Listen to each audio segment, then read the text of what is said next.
창세기 24장 1절에서 9절까지의 말씀입니다. 아브라함이 나이 많아 늙었고 여호와께서 그의 범사에 복을 주셨더라. 아브라함이 자기 집 모든 소유를 맡은 늙은 종에게 이르되 청컨대 내 손을 내 환도뼈 밑에 넣어라.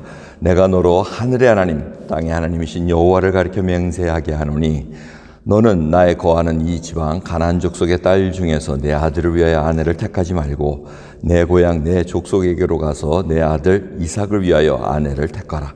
종이 가로되 여자가 나를 쫓아 이 땅으로 오고자 아니하거든 내가 주인의 아들을 주인의 나오신 땅으로 인도하여 돌아가리이까. 아브라함이 그에게 이르되 삼가 내 아들을 그리로 데리고 돌아가지 말라.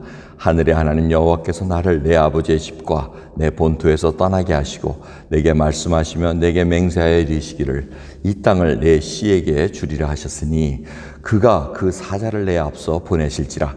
내가 거기서 내 아들을 위하여 아내를 택할지니라. 만일 여자가 너를 쫓아오고자 아니하면 나의 이 맹세가 너와 상관이 없나니 오직 내 아들을 데리고 그리로 가지 말지니라. 종이 이에 주인 아브라함의 환도뼈 아래에 손을 놓고 이 일에 대하여 그에게 맹세하였더라. 아멘.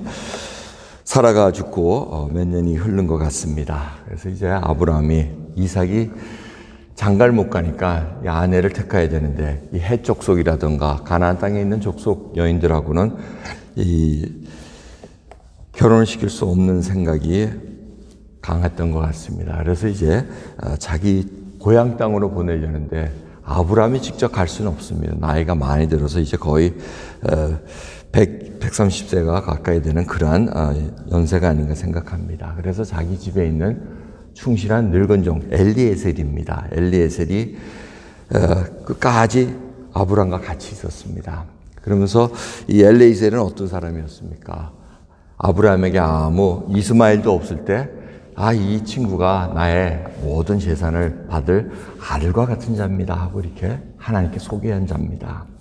그런 자를 지금 끝까지 엘리에셀이 지금 이스마엘도 태어나고 이삭도 태어나고 엘리에셀이 만약 헛된 사람이었다면 저 아브라함이 갖고 있는 재산 다 내 건데 이런데 그 상속자가 톡톡 튀어나오면 기분이 좋았겠습니까? 근데 엘리에셀은 그런 내색을 전혀 안 했던 것 같습니다. 끝까지 충성한 자입니다. 오늘 1절에서 9절까지 보면 이 늙은 종이 끝까지 아브라함과 함께 했다는 거.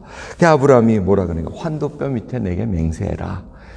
가서 내 아들 이삭을 위해서 내 고향 내 족속으로 가서 아내를 택하라 하고 이렇게 얘기합니다.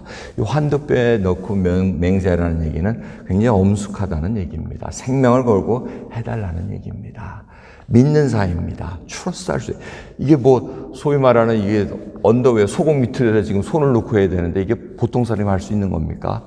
보통 사람 할 수 있는 거 아닙니다.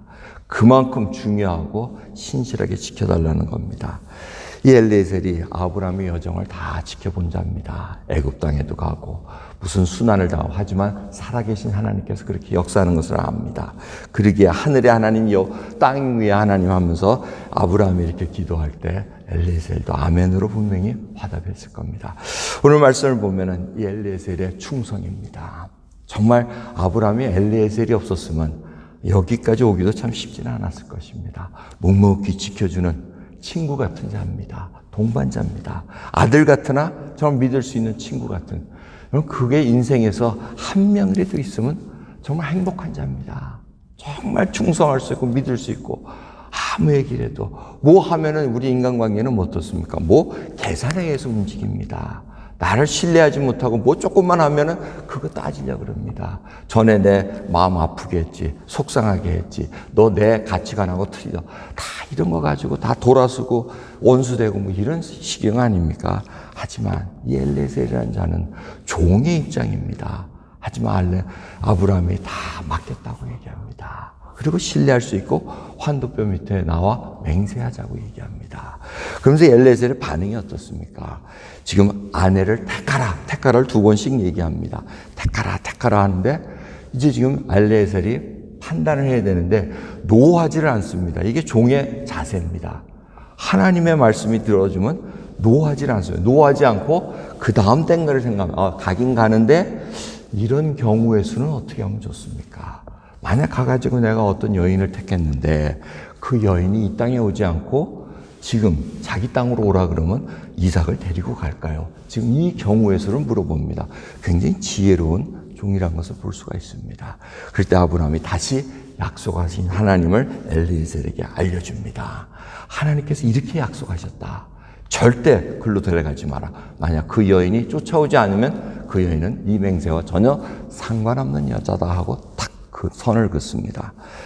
여러분, 이러한 종의 모습을 다시 한번 생각해 봅니다. 저희는 하나님의 부르심으로 정말 친구로 삼아주셨기에 친구로 하지만 정말 주인을 섬기는 종의 그러한 자세로 항상 임해야 됩니다. 그럴 때 우리가 바라는 것은 뭡니까? 이게 하나님의 명령하신 것인가? 분명히 분별할 줄 알아야 됩니다. 하나님께서 명령하시지 않았음에도 불구하고 자기 생각으로 하는 것은 종이 할 일이 아닙니다. 여러분, 하나님이 경험하는 삶을 통해서 뭘 배웠습니까? 종이라는 것은 주인이 얘기한 것을 따르는 겁니다. 자기가 알아서 하는 거 아닙니다.